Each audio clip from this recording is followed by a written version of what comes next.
So the word safety in investing is one of the most misunderstood concepts in personal finance. When most people think of the word safe, they mean conservative, more cash, fewer growth assets, less movement. It feels safe because the numbers aren't necessarily jumping around day to day, but feeling safe and being safe are not usually the same thing.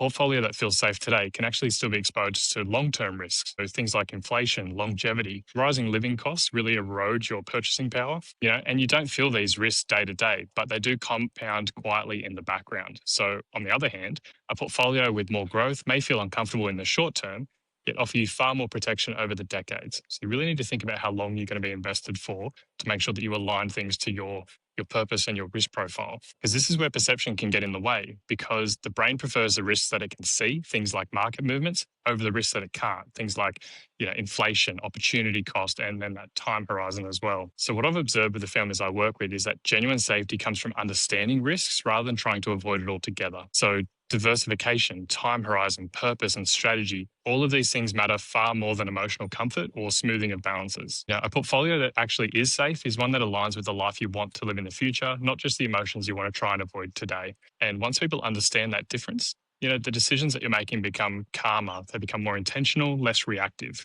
because safety is not a feeling, it's a structure. So I hope you found that reminder helpful. I'm going to be talking more about this. Follow me along the journey by liking and subscribing.